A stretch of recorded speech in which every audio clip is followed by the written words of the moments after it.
नमस्कार सभी को, स्वागत है आप सभी का हमारे YouTube चैनल पे। और बच्चों, class 12 political science last chapter Indian politics trends and development में एक और टॉपिक जो जुड़ गया है, उसका नाम है issues of development and governance. इस टॉपिक में पढ़ना क्या है? देखो, इस टॉपिक में आपको ये पढ़ना है कि बीजेपी ने ऐसा क्या किया, बीजेपी की बातों में ऐसा क्या था जो उसको 2014 में और 2019 में एब्सोल्यूट मेजॉरिटी मिली। ऐसा क्या था, ऐसा क्या जादुई करिश्मा कर दिया था बीजेपी के नरेंद्र मोदी जी ने, जो हमारे देश में इतने बड़े बड़े लोगों ने हर तरीके से उनकी वाहवाही हुई। किस तरीके से बीजेपी एक पूरे वर्ल्ड की लार्जेस्ट पार्टी बनी है, ये सब आपको पढ़ना है, ठीक है। और क्वेश्चन जो है बहुत ज़रूरी है आपके एग्जाम के पॉइंट ऑफ, कि सिलेबस थोड़ा सा चेंज हुआ है। So let's start. तो सबसे बड़ा डिफरेंस जो था हम लोग पहले पढ़ने वाले हैं, a major change in Indian politics after 2014 is the shift from caste and religion based politics. पहले की जो होती थी राजनीति पॉलिटिक्स, वो धर्म पे थी, जात पे थी, लेकिन अब कास्ट एंड पॉलिटिक्स की जो आपकी पॉलिटिक्स थी रिलीजन की, उसको ख़त्म करके बीजेपी ने डेवलपमेंट और गवर्नेंस ओरिएंटेड पॉलिटिक्स की बात करनी स्टार्ट कर दी।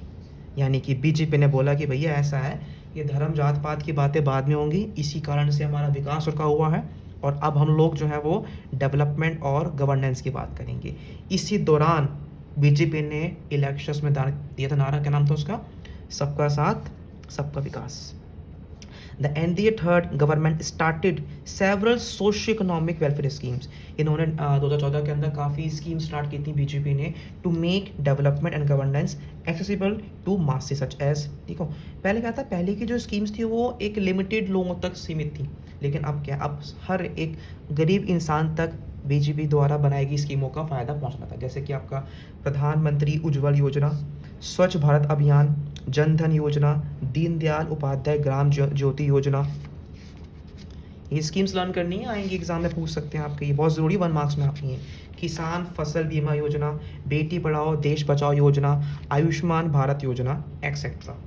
ठीक है बच्चों, सो ये सब स्कीम्स थी जो बीजेपी ने अपने फर्स्ट टेन्योर जो था 2014 में जो था एनडीए वाला, मतलब सॉरी थर्ड टेन्योर था, उसमें उन्होंने स्टार्ट किया था आपको ये। All these schemes intended to take administration to common man by making the rural household particularly the women real beneficiaries of the central government schemes. ठीक है, जितनी भी स्कीम्स थी हैं, इनको एक आम इंसान तक पहुंचाने का गोल था बीजेपी का। The success of these schemes could be seen from the results of 2019। अब भाई लोग कह रहे थे कि बीजेपी ने स्टार्टिंग के 5 साल कुछ नहीं किया, तो अगर बीजेपी ने 2014 से लेके 2019 में कुछ नहीं किया होता, तो 2019 के लोकसभा इलेक्शंस में बीजेपी को 303 सीट्स अकेले ही ना मिलती। तो ये जो स्कीमों का फ़ायदा था, उस फायदे का रिजल्ट भाजपा को मिला था 2019 के इलेक्शंस में। Elections where the voters across states, caste, classes, communities, gender and religions brought back the issues of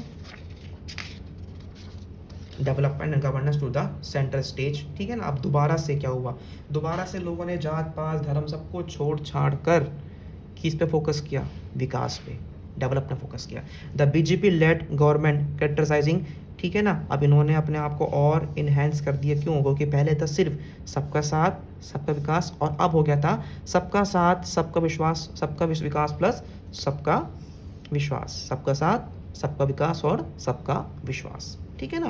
तो ये एक टॉपिक है, टॉपिक भले ही छोटा सा है, टॉपिक भले ही छोटा सा है, लेकिन टॉपिक आपका इम्पॉर्टेंट है। तो इस टॉपिक को बेटर ढंग से पढ़िएगा, 1 मार्क के पॉइंट ऑफ व्यू से या 2 मार्क के बेटर पॉइंट ऑफ व्यू से, ये आपके एग्जाम में आएगा ही आएगा। Thank you so much.